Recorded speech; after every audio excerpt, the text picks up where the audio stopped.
This is All 32 Picks and IPAs, your NFL and craft beer fancast, with your hosts Adam Emmert, Brandan Schultz, and Gerrad Tim. Play along at picksandIPAs.com/join. Hooray football! Hooray beer! This is All 32 Picks and IPAs. I'm Brandan Schultz, your leader in the clubhouse after week 2, the winner of week 2, and followed by my good buddy Adam Emmert. So, but not for everybody, just out of us 3, the winner of week 2. I just want to make sure we put that out there. There are listeners out there that are doing better than me, yes, but not many, like maybe 20. Yeah, and I'm not even that far behind, but I know somebody had a bad week last week. His name's Gerrad Tim. I don't see why we have to start the podcast talking out about, who won and who lost. Well, we have to let listeners know who is probably the better one to listen to going into the week as far as who produced last week. And so that makes Gerrad the guy that you probably shouldn't listen to this week. Or maybe Gerrad's due for a good week finally. That's exactly right. That could be how it goes. I don't know what to say to you guys. You don't even have a defense for yourself this week. Man, his afternoon was bad. That's all right. Hey, my football team won. I'm happy about that. How do you guys feel about that? Well, yeah, I'm sure. And moving on, let's talk about what we're drinking today. All right. Well, Gerrad had made a suggestion that we try one of these hard root beers out, so I went out and picked one up. It's the best damn root beer. And, that's what it is. It's. I don't know if it's the best one or not, but. Yeah, it tastes like root beer. Well, we'll talk more about it midway through, give you guys kind of a little rundown, but we decided to shake it up, try something different. This is the first time I've had one. Yeah, me too. Yes, we'll give it a try, and we'll enjoy it throughout the show and give it a little review about halfway through once we get into our picks. It's time to lock in this week's picks. All right. Well, let's get into the picks, boys. This is going to be an interesting week. Week 3. We now have a little tape on all the teams for 2 weeks. You start to get a sense of maybe what some of these teams are really all about. And I think this first game is at first, when I first saw it pop up, it seemed difficult, but one's a little quarterback needy, one team. It is the Houston Texans on the road to face the New England Patriots. Brandan, who you got? Oh, you're going with me first out of the gate. And with this one, see, this would normally be difficult if you had Tom Brady at quarterback, or maybe even if you had Jimmy Garoppolo at quarterback for the Patriots. But now the Patriots look like they might be down to their third string, with Jimmy Garoppolo doubtful to play on Thursday night. Now the Patriots are at home. Bill Belichick, obviously, can game plan a game, but when he's down to his third string quarterback, and when you have a defense like the Houston Texans on a short week, I'm thinking that's what makes this close. User consensus on this game, 51% to the Patriots, just a slight edge. 49% with the Texans, obviously liking that Texans defense against a third string Patriots quarterback. I am going Texans. I knew you were going to go with the Texans. I know. I knew you knew I was going with the Texans. You would have gone with the Texans if they had Tom Brady. Right, that's probably true. When I'm seeing, so Houston's defense is better than I thought they were going to be, which is it's a good thing for their team, obviously. I mean, they were good last year, but after last year in the postseason, I didn't know what they were going to be. Brock, I thought, threw the deep ball really, really well, but he also had some clunker decisions again last week. And I think going on the road to Foxborough, I'm not even going to say against the Patriots. I'm going to say against Bill Belichick. I think he's going to struggle a little bit. And I think this is going to be a low-scoring affair, obviously, because the Patriots might be down to their third-string quarterback. But I am going to pick the Patriots until they lose a game. I'm going Patriots at home. Wow. Because they keep winning with the backup quarterback. I think they might do the same thing with the third string if Garoppolo doesn't play. What if Julian Edelman is your starting quarterback, Gerrad? I'd definitely go with New England. Apparently, they're prepping him to maybe play some quarterback this week. I'd definitely do that. That's how desperate the Pats are. Look, usually I'd look at this and be like, Pats all day at home. I mean, give me a break. But as I looked at this a little closer, you mentioned the Houston defense, third in the league in points per game so far, really not allowing much scoring. And the dirty little secret about the Patriots so far this year, defense, not good.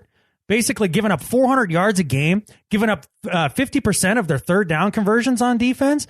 That's pathetic. And I think that Brock Osweiler is going to go ahead and tear them up through the air. They're giving up 319 passing yards a game. And this came against Carson Palmer week 1 and then Ryan Tannehill week 2. We saw Ryan Tannehill as Seahawks fans week 1, and he didn't do much for to us. I just don't think this Pats defense is very good. And being down to Jacoby Brissett, who I looked at in college, coming out in this draft, he's a chucker. He's a gigantic chucker. And I don't see any way that New England can overcome this, even if Gronk comes back. Maybe if Jimmy Garoppolo plays, it doesn't sound like he's going to, but if he does, that would influence me a bit. But with Jacoby Brissett, no way, dude. Houston all the way. All right, guys, moving on to Cleveland versus Miami.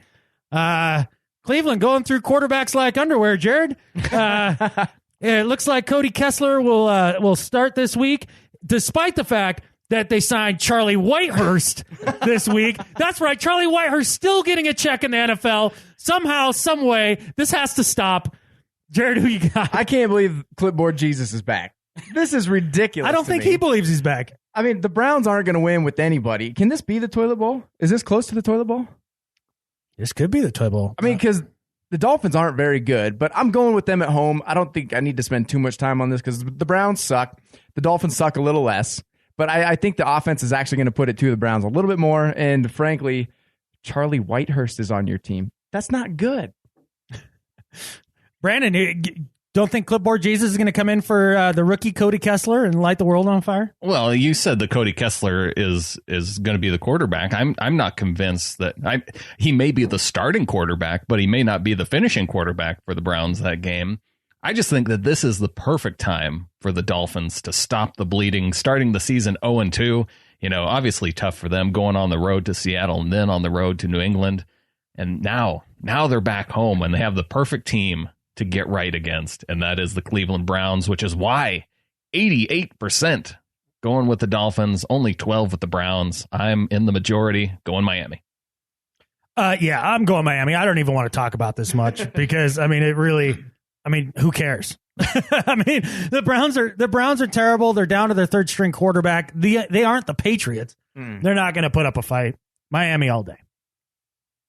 All right, guys, going on to the next game here. This was the first game that I came across that I actually struggled with when I sat down to look at it.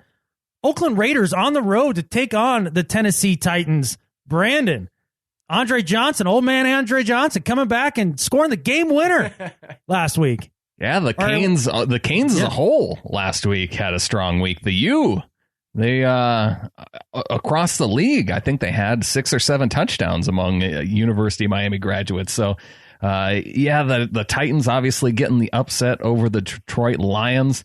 A lot of us had the Lions to win that game last week. Now, the Raiders. Now, the reason why I sense your questioning on this game is because the Raiders have given up over 1,000 yards on defense. And when you think about a Ken Norton defense and the Raiders defense after what they did last year, you would not think that they would have these kinds of struggles early on in the season.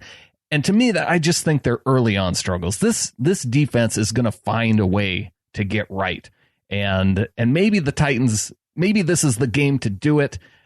I'm hesitant too, but I like the user consensus on this. 74% going with the Raiders, only 26 with the Titans. Again, staying in the majority and picking Oakland.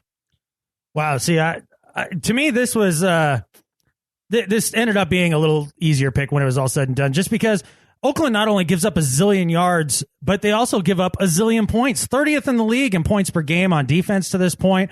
Their secondary is abysmal.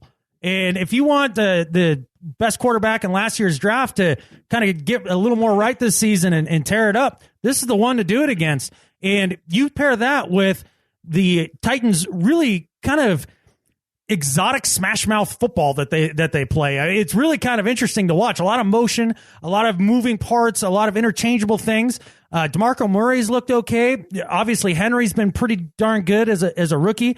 I think at the end of the day, when you look at the Titans, their first game they played against the Vikings, played them close to the first half, and then turned the ball over a few times. Otherwise, they played very well. Go up against Detroit, beat them last week. I think they're a little better than we all kind of thought coming out of the gate. I'm taking Tennessee at home. As much as it pains me to agree with Adam, I'm kind of going to have to go that way. When they played the Lions, I was actually impressed by both quarterbacks. For the first time in my life, I was impressed by Matt Stafford. Whoa. Other than that chucking interception he had in the end of the game to pretty much blow it, I thought they both played pretty well. And what I was really impressed with was Mariota throws an interception, but comes back cool and collected the entire rest of the game. And that I was really impressed. And for being the second best quarterback in last year's draft, I'm going to have to pick him just because, Brandon, I do agree with you. The fact that the Raiders defense is going to have to figure it out at some point. I just don't think it's going to happen on the road. I'm still going back and forth on this one, but in the long run, I think Titans are going to edge them out at home. Just barely, though. I mean, the Raiders are giving up 404 yards a game through the air. Ouch. I mean, That's huge. Mariota is good, too. Yeah, He is. and he's going to get his. Yeah. All right, moving on. This could be maybe the toilet bowl with in some ways. The Ravens somehow find themselves 2-0 going up against the Mirage that was the Jacksonville Jaguars. Gerrad, Baltimore on the road for the Jags. Who you got? So this, like the Raiders defense, I feel like Jacksonville's run defense is going to have to show up at some point. And Baltimore's running offense has struggled up to this point. Jacksonville needs to win desperately. I think the Ravens are the worst 2-0 team in football. I'm going Jacksonville at home just because I think their defense isn't as bad as they've played. And Gus Bradley's going to right this ship at some point and get the most out of the talent that he has on that team. I think it's going to start this weekend. Yeah, much like the Ravens are the best 2-0 team, I think the Jaguars are the best 0-2 team. It might be between them and the Dolphins, because obviously the Dolphins had a really tough stretch to start. But between those two teams, that's who I think. Now, the Jaguars are back home. They're playing a Ravens team that went down 20-2 to the Browns last week. When you looked up at that scoreboard and you saw 20-2, and for as many people who picked against the Browns, that was a little scary, but the Ravens climb back in it. They crawl their way back to get the 25-20 victory. This week, though, I think this is the week for Gus Bradley to get his team right. The Jaguars get the win, go to 1-2. Now, user consensus on this one, 31% is all going with the Jags. Maybe they're surprised by or they've been kind of lulled to the Ravens thinking they're good, despite the teams that they've played, with the Ravens being 2-0, 69% with the Ravens.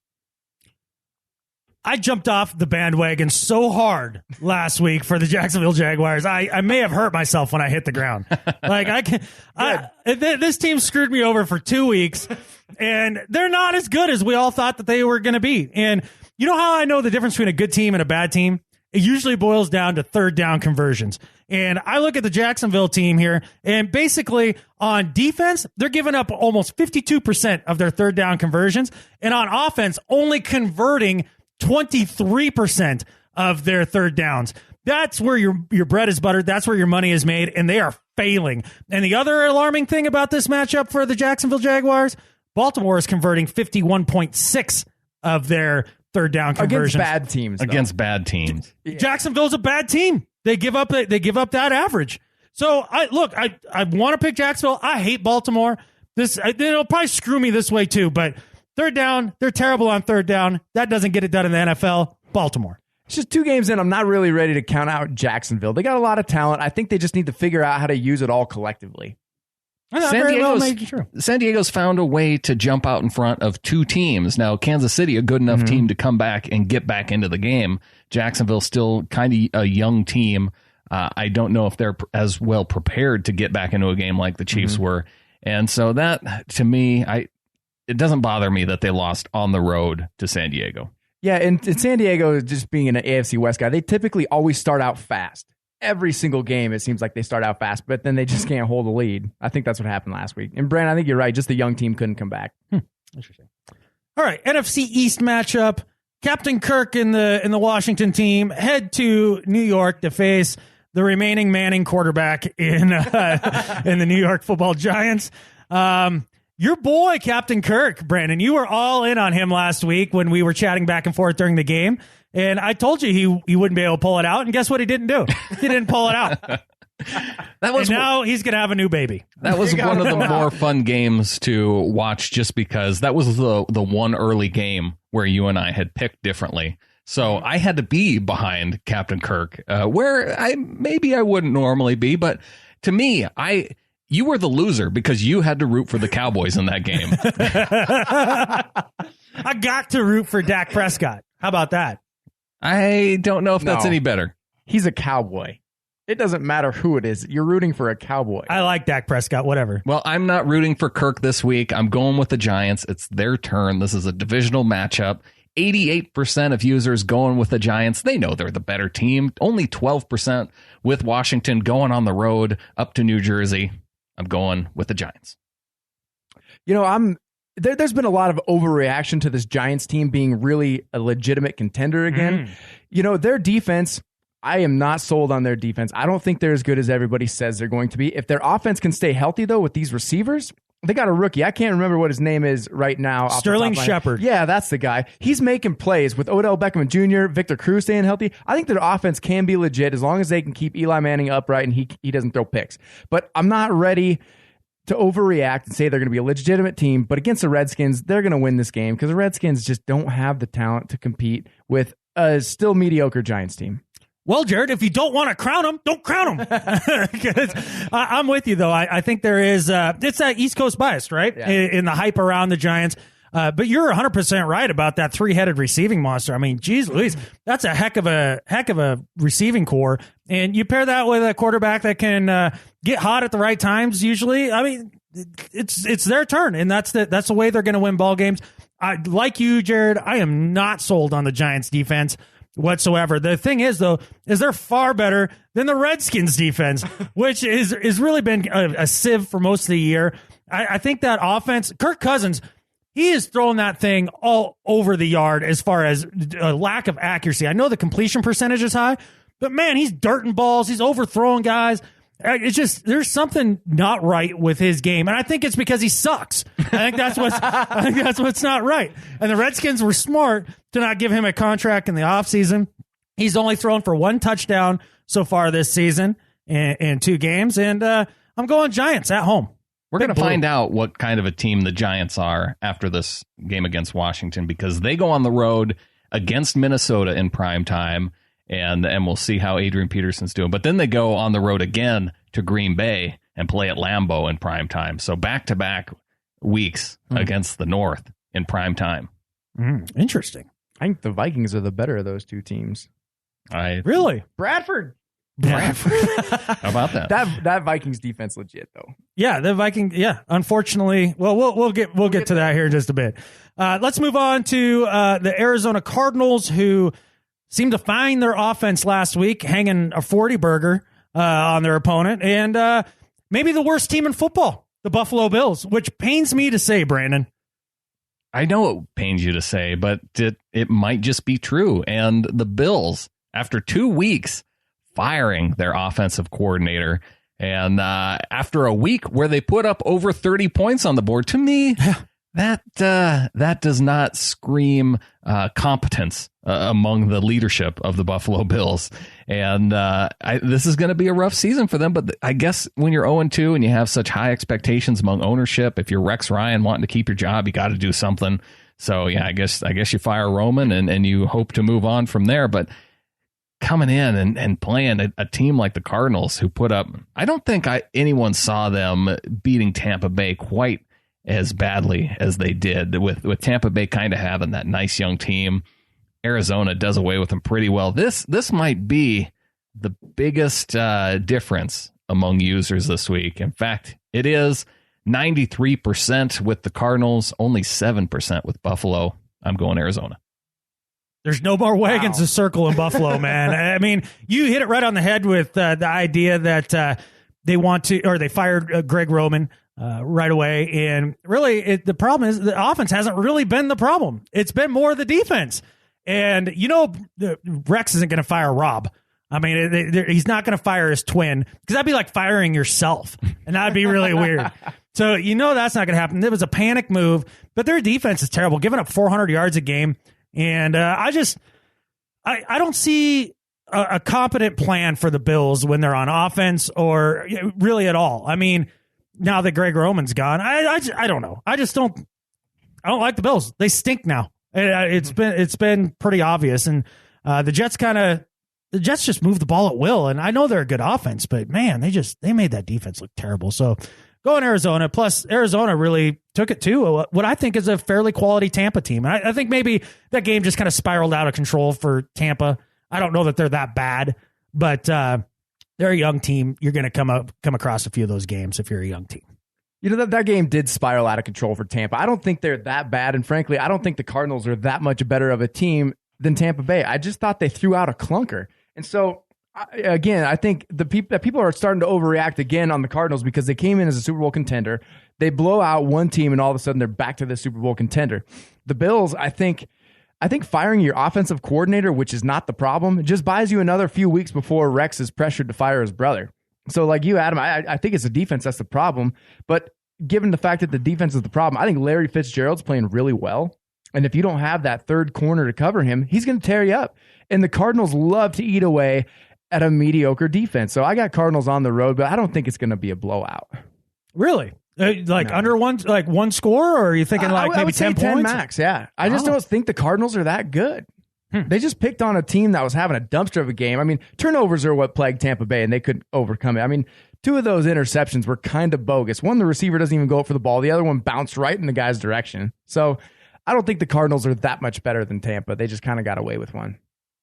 Interesting. All right. Well, moving on to the team that God loves to hate this year, the Minnesota Vikings, taking on the Carolina Panthers in Carolina. Boomer Sooner, Brandon.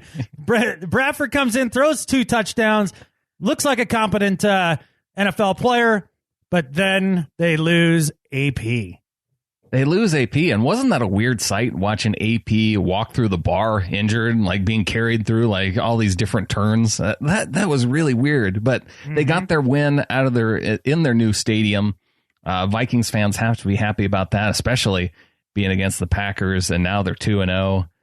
But now they have to go on the road to the Carolina Panthers. And to me, I could see a lot of people picking the Vikings based off of their defense.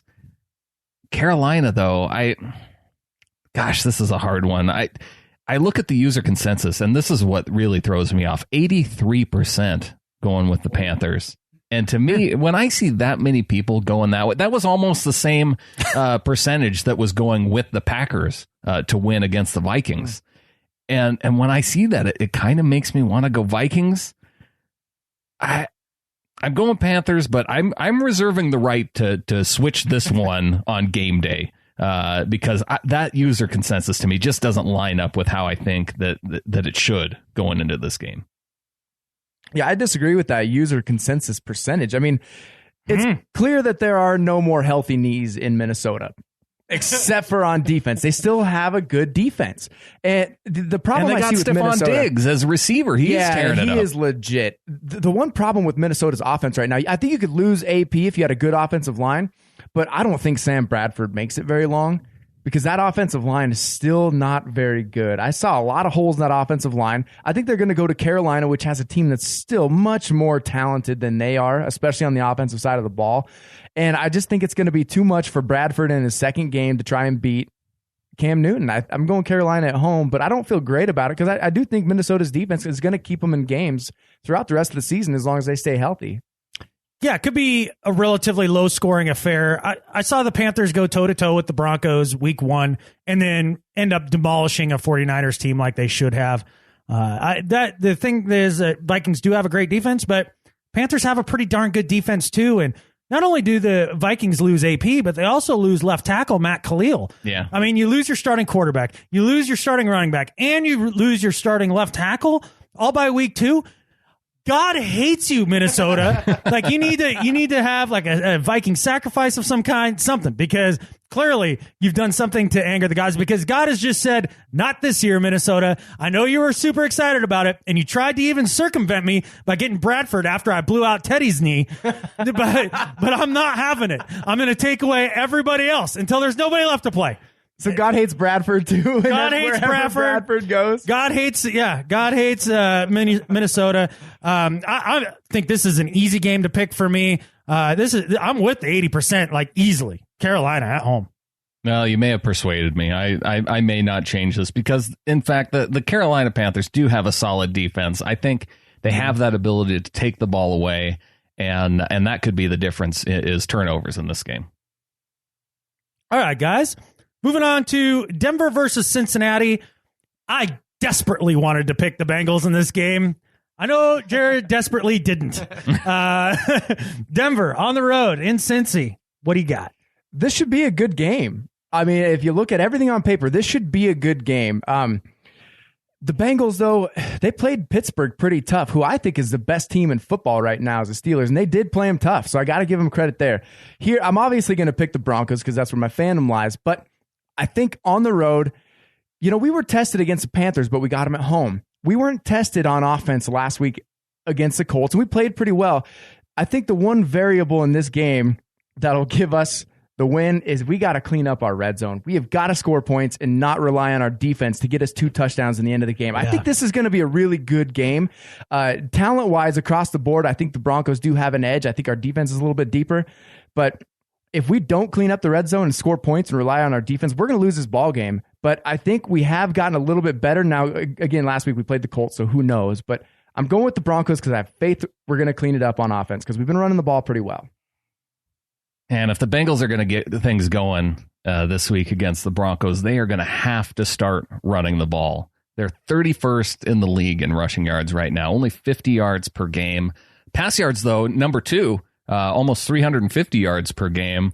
But that Denver secondary, that if they are forced to throw the ball a lot, that could result again in Denver getting more scores on defense. They seemed to do it all year last year. That's what kept them in every single game, even though they never had great quarterback play from any of their quarterbacks.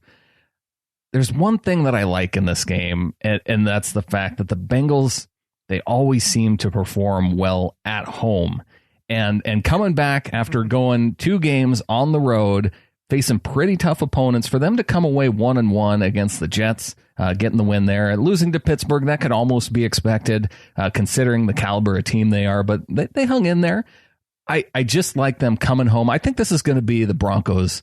They were tested against the Panthers, but now having to go on the road against a really good team in the Bengals, I'm going with 35% of users going with the Bengals, 65% going with the Broncos.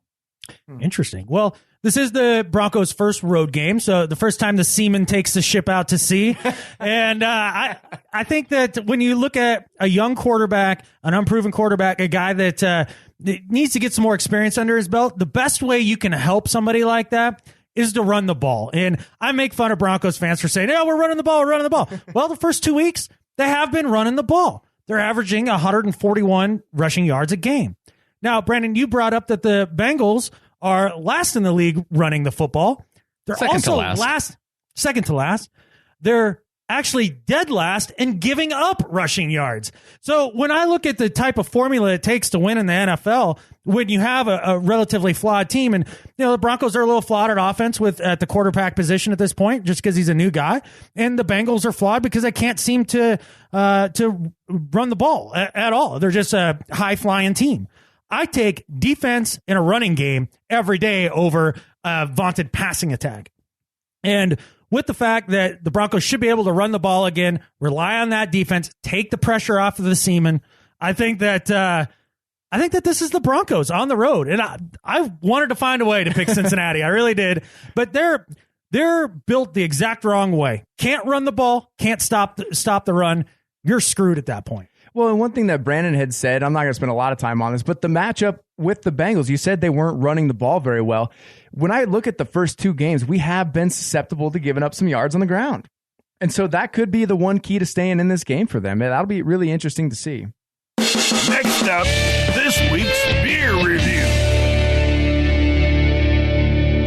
Okay, so we're drinking the best damn root beer, and it is 5.5% alcohol by volume. And you know what? It tastes like root beer, and it just with a little bit of alcohol in it. I mean, I'm not much of a pop guy. Like I just don't drink it. And so this is way too sugary sweet for me. There's no way I could drink more than 2 of these, and I won't during this podcast. It's taken me this long to drink 3/4 of one. I'm struggling. I've drank almost the whole thing because I'm trying to get it down and just get over it. I mean, I don't think it would be. I think I see the appeal to it. To me, I do kind of like root beer. I'm not a big soda guy either, but this tastes like root beer that's just had a bad batch. This is oversweet, and I've heard this criticism about this particular root beer. I think there are better ones out there with the root beer and the alcohol mixed in. This one is a little bit too sweet. I think the alcohol is a little bit too strong too. It's just it doesn't have the balance that I want for me. And what I did something a little bit different than you guys. I actually put ice cream with mine because, for one, I had some of these in the garage. I had tried one and then set them aside because I had planned to do a root beer float with it, and actually putting the vanilla ice cream in there, it chilled it, for one, because I didn't have time to put it in the fridge or freezer before the show, and actually it cuts down on the alcohol, and even though you would think that putting ice cream in something that's already sweet would make it even more obnoxiously sweet, it actually, I think it balances it out a little bit better. So maybe if you happen to get this, put a little vanilla ice cream in there, and I think it'll improve it a little bit. Nice. I think you're right with the vanilla ice cream, because as this thing has warmed up a bit as I've drank it, to me it has gotten a little bit worse. It kind of leaves that stale soda taste on your mouth after a pop's been open. It's sitting in your car in the sun for a while. Brandon, I'm impressed. That was a pro tip right there with your daddy floats. I like them. I think that's great. That would be the one way I think I could enjoy this. And interesting. But and I'm glad we tried something outside of our comfort zone. I know you've had a little bit of trouble, struggling through it. I have crushed this. True fact, man. All right. Well, cool, guys. Let's get back to picks, because I'm going to crush you guys this week, and I like talking about them. Mm-mm. So next is a NFC North battle with 2 teams that I find to be completely enigmatic. I'm not exactly sure what to make of either of these teams. Brandan, Detroit Lions on the road to take on Aaron Packer in the Rodgers. This is hard because I think these are two. I see the Packers right now as a 9-7, 10-6 type team, and those are the hardest teams to pick. Because if you see a team as 13-3 or 12-4, you can just pick them throughout the season and just you take whatever loss that they can get. But it's the teams that are 9-7, 8-8, 7-9 that are the toughest to pick, because you're trying to pick week to week where they might fall out. You can't just rely on picking them all the way throughout the schedule. And when I see that, I see the Packers as a 9-7, 10-6 type team. I see the Lions as a 7-9, 8-8 team. So it's games like this that are really tough. And I think I'm going to have to just go down to user consensus on this one, because it is so lopsided. 91% going with the Packers. Whoa. I would feel it makes more sense to me strategically to pick the Packers. Interesting. Wow, especially at home.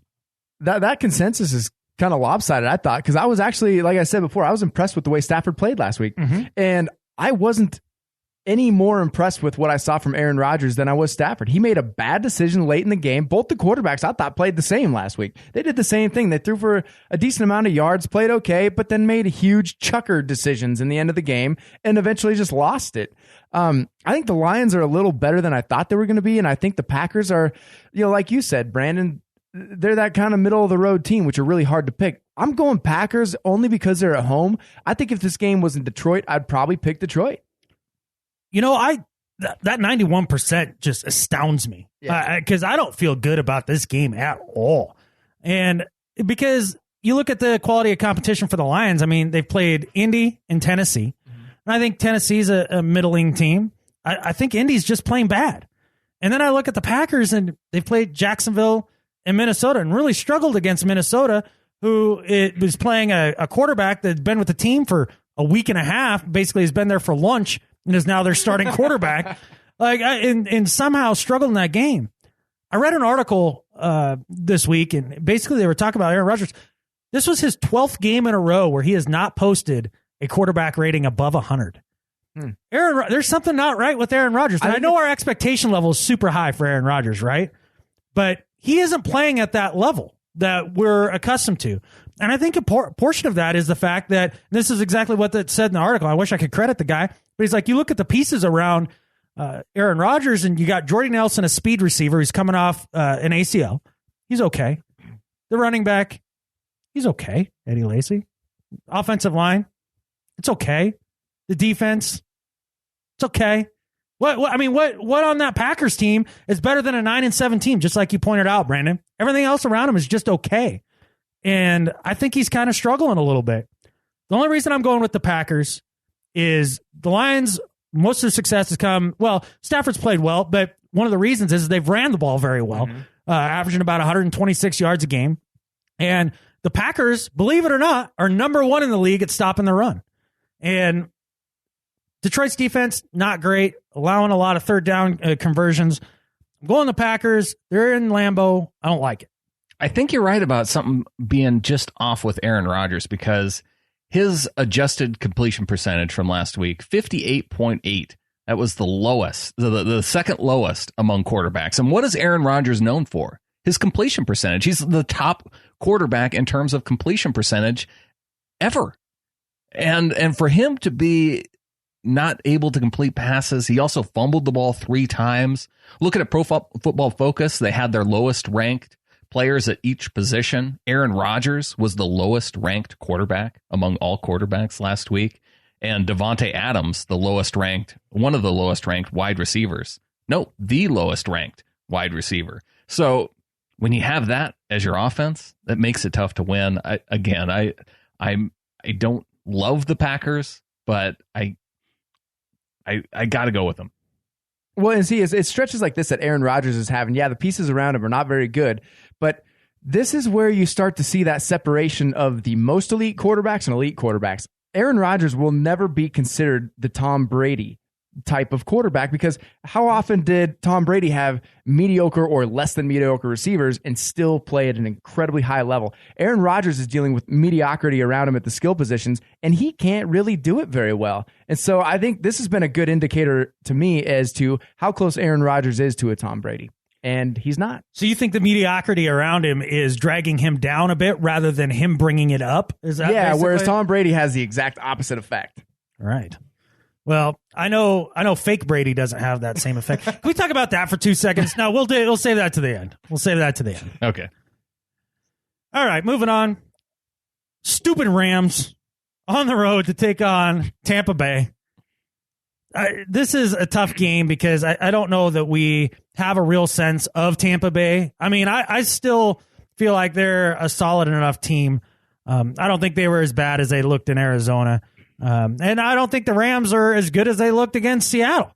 They're not great. I think the Tampa offensive line is definitely a step up above Seattle's, and they'll be able to hold their own enough to where Jameis can get the ball around to his weapons. Unfortunately, no Doug Martin. That does concern me a little bit. He's out with an injury. I'm taking Tampa. I don't know how great I feel about it, Gerrad. Well, I'm going to go with Tampa too, just because they threw out a clunker of a game. Is that a pun? Tampa too. But I just think they're not going to throw. Jameis isn't going to throw 4 picks. That's not what the best player in last year's draft is going to do. They're not going to do that. They just had a clunker of a game. I don't think that they're that bad. But I do think that the Rams are bad. I mean, Case Keenum is your quarterback. That's what you're going with. They're not good. Their skill positions are not good. Everybody, I think, on that Rams offense is completely overrated. And I think their defense has aged a little bit, and they're just kind of on a decline. I think on the road, the Rams are going to struggle just because they don't have the talent to win this game.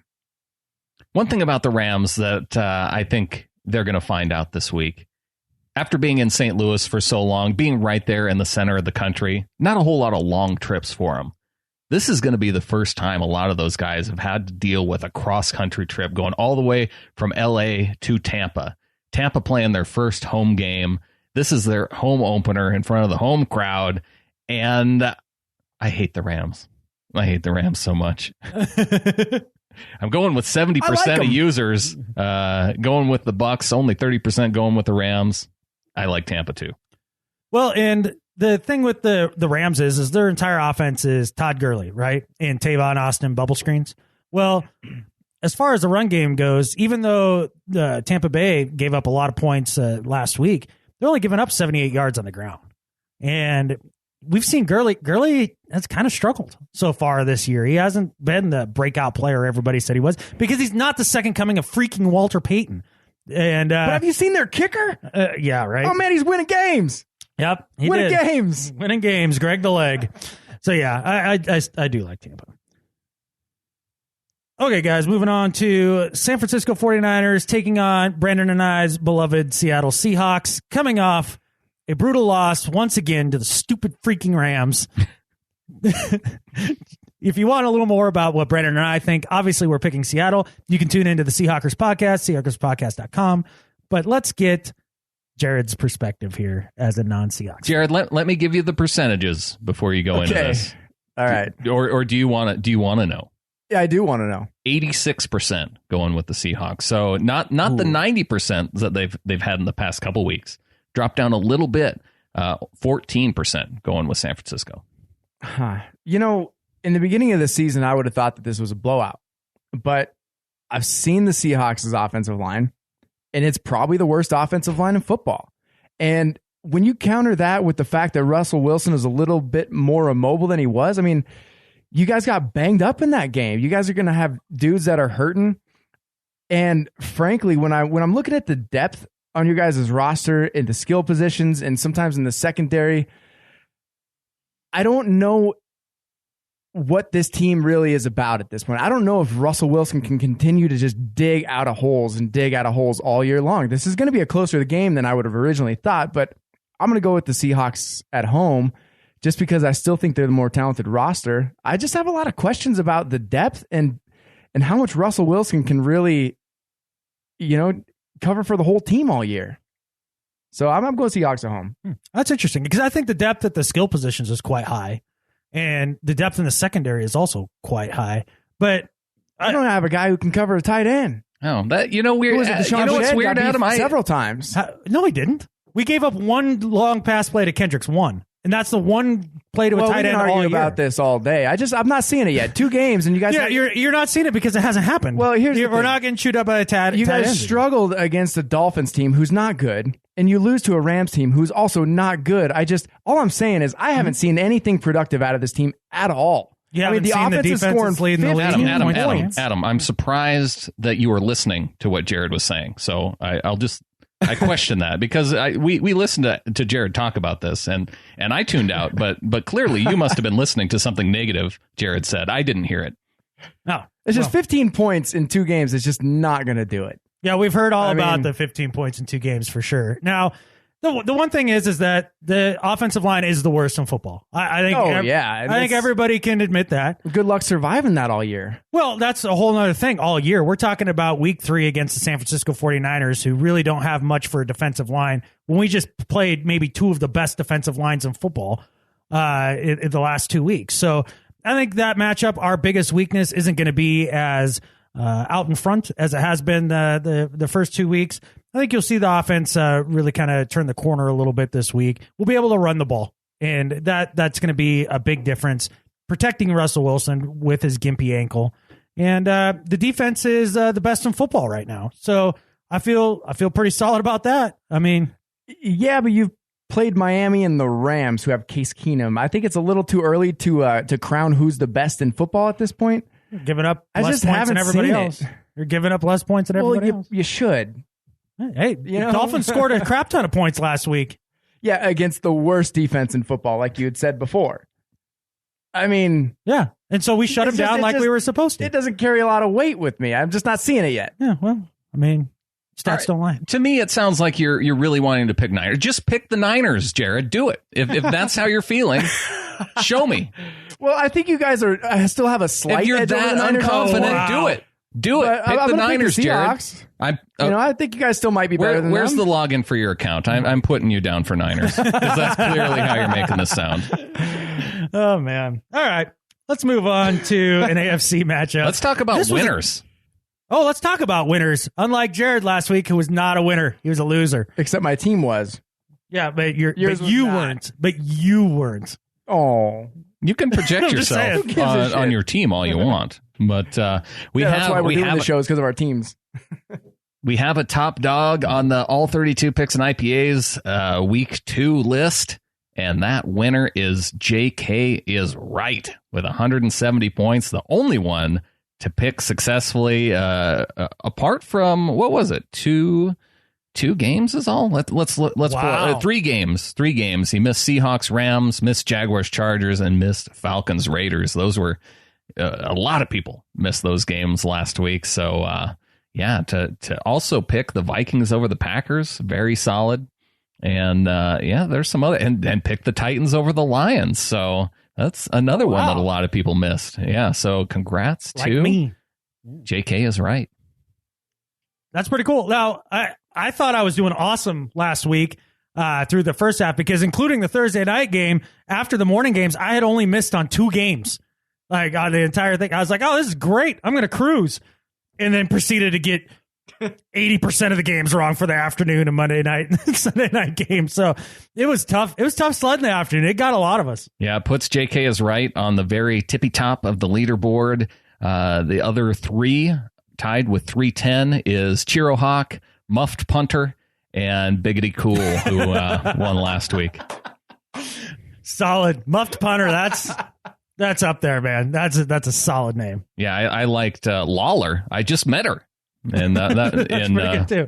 In 5th place with 300 points. A lot of people in there with 300. Interesting. Not me. Definitely not in there at 300. I'm at 240. What are you at, Gerrad? It doesn't matter. What are you at, Brandon? 290. Oh, okay. Well done. I'll be catching you soon. I'm a little behind, but I'm thinking about picking the Niners to gain one. Right. Do it. Pick the Niners. Yeah, please. Hurry up. Did it. Good. All right, man. I'm on it. Well, let's move on to this AFC matchup that, it was a little tough for me to pick.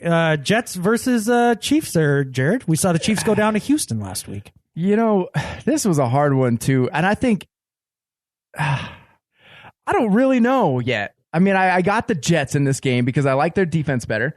And I think the Chiefs, now that there's been 2 weeks go on, I think people have more film on them. They know how to prepare better for them. I'm just so undecided on this game. I don't have a lot of good analysis to compare these two teams at this point. So I'm just gonna go with the Jets just because I hate the Chiefs.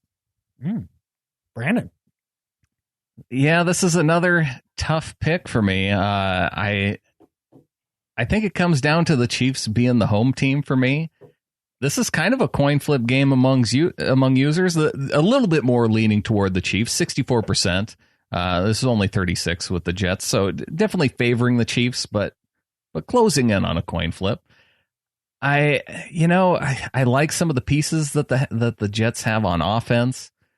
I like the Chiefs defense still, even though it was interesting going into last week. I wasn't super confident about the Texans beating the Chiefs after when I thought about the playoffs last year and how the Chiefs shut out the Texans in Houston.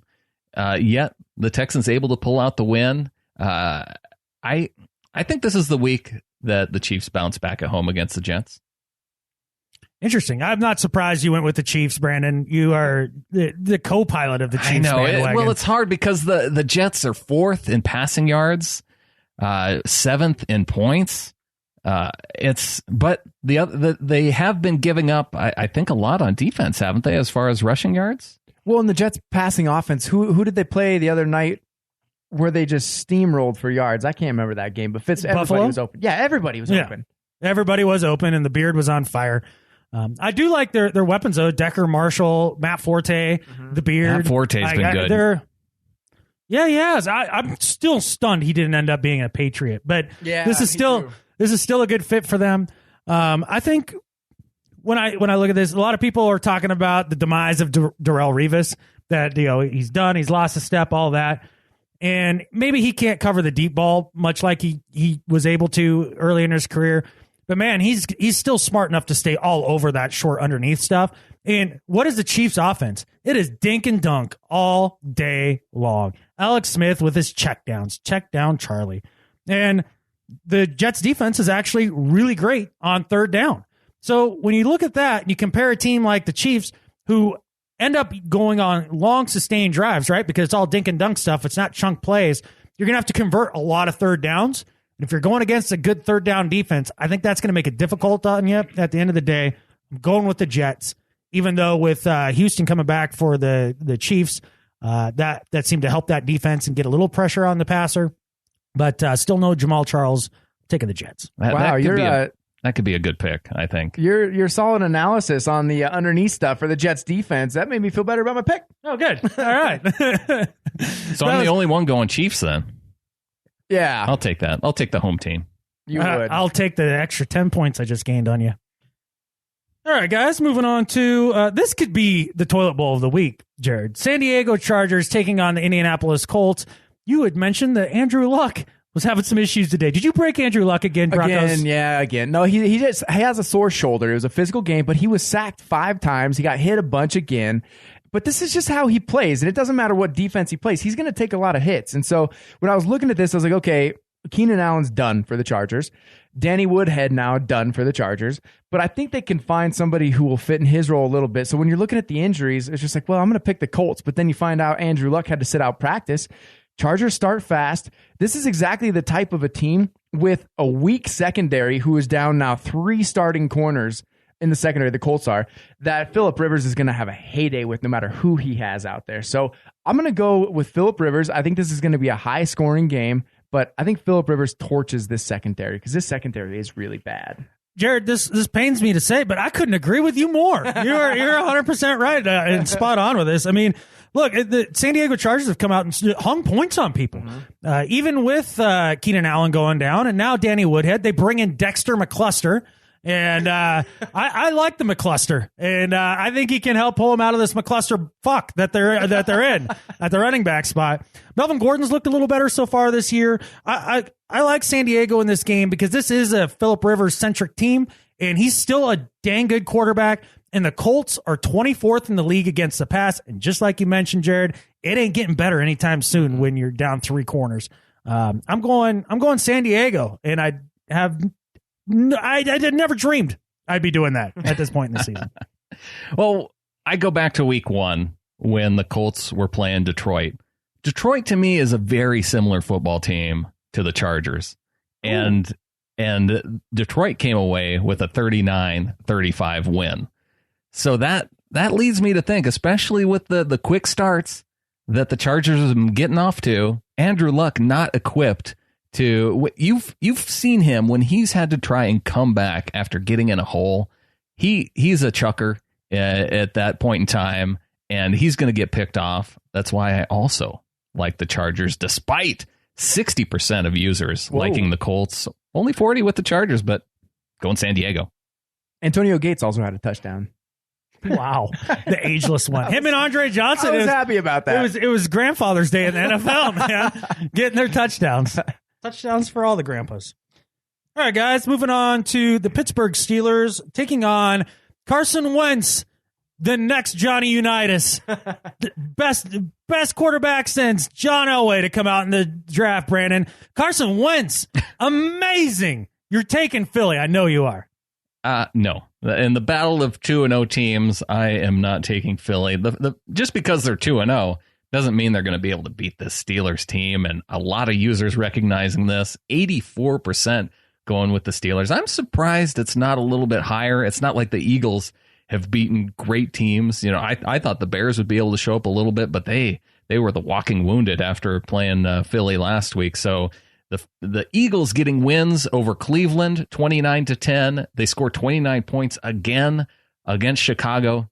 There's no way this Eagles team scores 29 points against the Steelers. Even if they did get 29 points, I think Pittsburgh scores more. I'm liking the Steelers. Carson Wentz is about to figure out what the NFL is all about. I'm going Steelers in a landslide because he's going to go to school and see how a really, really solid quarterback plays the game of football. I don't think the Eagles are even going to come close in this game, not even at home. You know, I saw an article after week 1, and it was entitled, "Why We Were All Wrong About Carson Wentz." Like just going on about how amazing it was and blah, blah, blah. Now, I've yet to watch any of his stuff yet, But I just want to remind everybody that there was a time when Ryan Leaf was 2-0 and everybody was saying he's going to be every bit as good as that second overall pick that he was. No, I'm not saying Carson Wentz is Ryan Leaf, but I'm just saying it's been 2 games. Let's slow the roll. Mm-hmm. And like you mentioned, Brandon, the quality of competition, Cleveland and then Chicago, man, that's a couple terrible teams. And then pulling up and playing the best team in football right now, the Pittsburgh Steelers. Man, Big Ben is going to throw for a zillion yards. Now, I understand the Eagles haven't given up much, but they're about to. Between Antonio Brown and big play Sammy Coates, who's averaging 38 yards a reception. Let that wash over you for a second. Nearly half a football field a reception. Those Sammy two plays Coates were identical. Those 2 deep balls he caught last week were just the same exact play. I liked him coming out of the draft. I think he fits in really nicely. And then D'Angelo Williams, the ageless one, looking good in place of Le'Veon Bell. The Steelers defense is definitely good enough to stop a rookie quarterback. Look, this is easy. It's Steelers all day. Yeah, the Eagles defense, as good as their stats look, they are deceiving. Second in the league in points, 4th in the league in yards, 5th in the league in giving up pass yards, and 10th in giving up rush yards. But when you realize that they played Cleveland, they played Chicago after Jay Cutler went down hurt, they don't have the running game. Matt Forte is gone now, and it's it's not the same. So the Steelers are the king of Pennsylvania. We've all decided this is going to happen. Okay. Well, let's move on to the Chicago Bears on the road to take on Dak Attack and the Dallas Cowboys, Gerrad. Yes, I had to root for Dak last week. Yes, I had to root for the Cowboys. But here's the thing. We're all going to be rooting for the Cowboys this week. I know we are. We're all rooting for the Cowboys this week. If there's one thing I know about John Fox, he does not know how to coach against fast teams. And I think the Cowboys offense is going to be a fast team with Dak Prescott. Jay Cutler's lifeline flew to Miami in the offseason. They're going with Brian Hoyer, I think, this week, most likely. The Bears are not a good team. Their offense is in shambles. They look lost half the time. I mean, I'm going Cowboys at home because I think they have the deeper team. I just think they're better off at this point. And Brian Hoyer, we all know what he can do. Maybe he's better than Cutler at this point. I don't know, but Cutler's been a dumpster fire this year. Even if he does play, it doesn't matter. Cowboys at home. The most lopsided for user consensus. Cardinals had 93% of users. The Packers had 91%. And number 3, the Cowboys, 89%. Everybody recognizing that Bears team in a lot of trouble, having to go down to Dallas. Even if Dak has the sun in his eyes again, I think he's able to beat this Bears team with the Cowboys. So do you think they play a lot of Ezekiel Elliott in this game, Dallas? Because he kind of had the fumbles a little bit. Yeah, or is it? But I guess they do have, and that's one thing that could get Dallas in trouble is turnovers. But I just want to pop quiz, guys. We talk about the league, and we know a lot about teams. Can either one of you name me one Chicago defender? Danny Trevathan. Wow. Okay. Good job. Because I came from the Bronco. Former Bronco. Yeah. And that's the only reason. That's all I got. Because I couldn't have done it. I honestly couldn't have. This Bears team is devoid of talent. They're devoid of coaching. They're devoid of their starting quarterback for 3 weeks. And Smoking Jay, he's going to be sitting there smoking some cigs for the next 3 weeks, watching his team lose and lose and lose. And they're going to do it against the Cowboys, who have looked pretty competent as a team with Dak Prescott, even though their defense isn't great. But there's nothing on offense to scare me with Brian Hoyer coming to town, who looks like a Bond villain with that scar on his face. But, yeah, Dallas all day. They got Sam Acho on their defense. Yeah, you looked it up. Yeah, he was the first guy listed on the roster. Well, okay. A for Acho. That makes sense. All right, let's go on to the game that I literally have no freaking clue. And I don't care to have a clue because it's the Atlanta Falcons on the road taking on New Orleans in the Superdome. Brandon, who cares about this NFC South bullshit?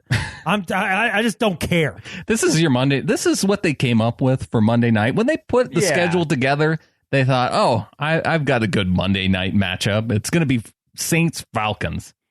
Man, boring. I'm going with the Saints on this one because Drew Brees shows that playing in the Superdome, he can put up a ton of yards. I think the Falcons come in and get torched. Drew Brees lights them up. 63% though, not super confidence among user consensus, but I like New Orleans.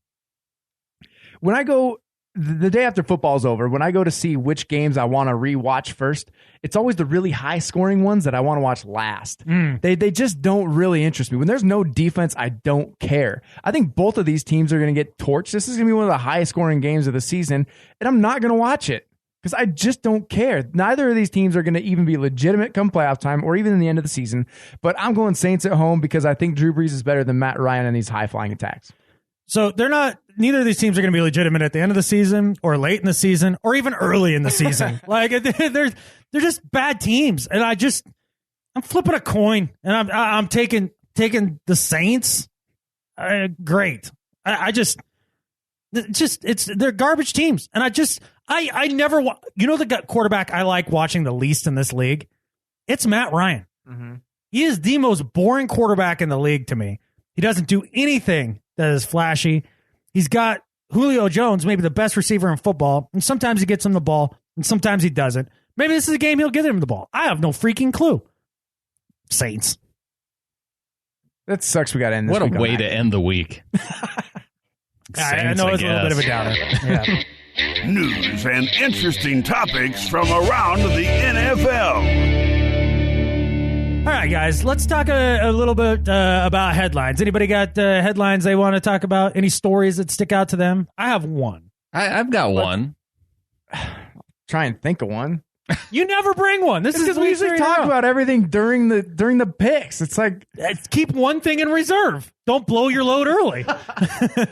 It's not my style. I know. What do you got then? Somebody come up with a freaking topic. All right. Well, my topic is fake Brady. I don't understand how this is a story. It is stupid as fuck. I don't get it. I haven't heard of it. Hey, you haven't seen this? This has been all over the place. And like Bleacher Report is so proud of itself that they got one of their writers to wear a Tom Brady mask and walk around and somehow be popular. I don't get it. It looks weird. Like the mask is gigantic, so it makes him look like he's Tom Brady with Barry Bonds' head. Like it's really bizarre. I think it's stupid, and I don't get it, and I don't understand how this is popular. Well, it isn't even cool to Tom Brady. Brady said the fake Brady mask is the creepiest thing I've ever seen. Oh, wow. Like looking in a big-headed mirror? I haven't Although seen it. Does it look like he Richard said it's Nixon? probably the creepiest thing he ever seen. Huh. Well, anyways, okay. There was mine. At least I brought something, Gerrad. Wow, that's it, huh? How about the Hall of Fame list? Mediocre. How about the Hall of Fame list coming out, guys? And Darren Sharper, convicted rapist, on the list of finalists.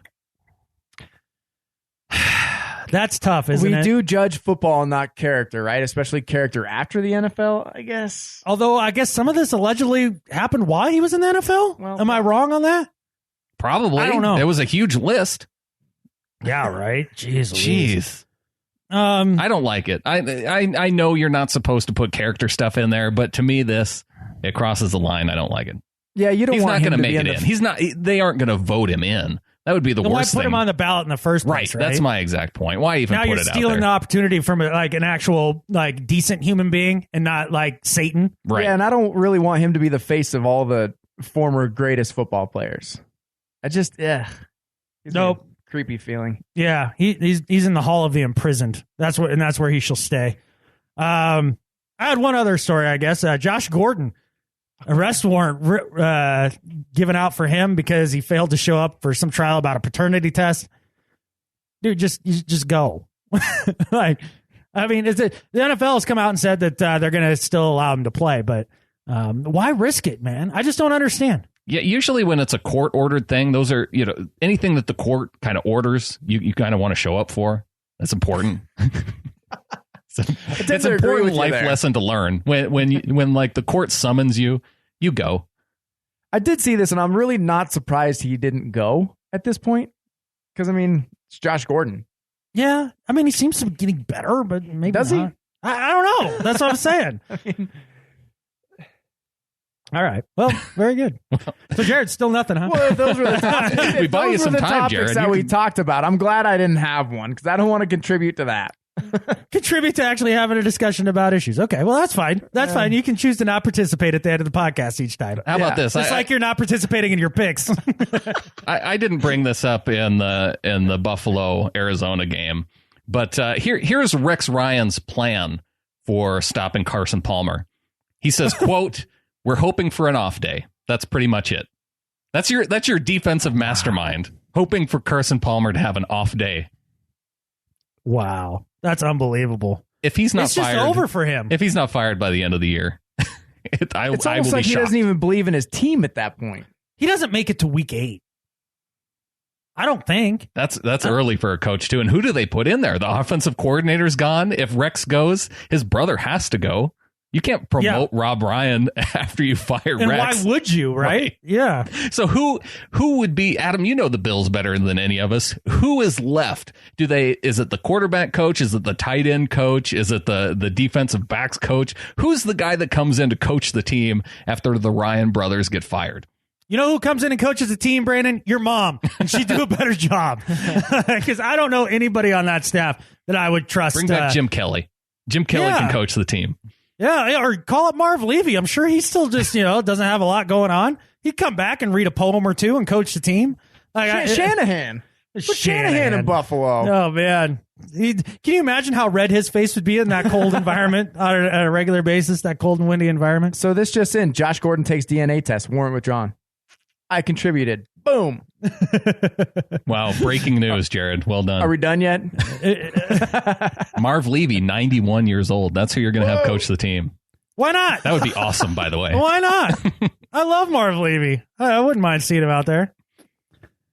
I was trying to find you a picture of fake Brady, Gerrad, but I think you just have Jim Kelly, Andre Reed, and Thurman Thomas all come back and coach like a 3-headed monster of a coach. Have Bruce Smith as a consultant too. Yeah, well, somebody has to coach the defense now that the Ryan brothers would be gone. Martellus Bennett. Or no, what? No, he's playing for the Patriots. Yeah, he's playing. Right? Yeah, wrong Bennett. How about Don Beebe to coach wide receivers? Yeah. And you bring back Mark Kelso to be your special teams coach. We got this. We got to figure it out. We got it solved, Bills fans. Those are your new coaches. Fear not, your season Cornelius will turn around. Bennett. That's who I was thinking of. All right. Redeemed.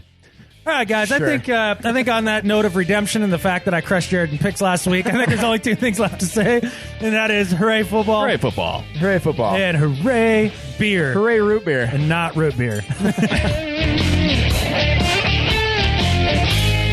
Join us on Facebook at facebook.com/picksandIPA.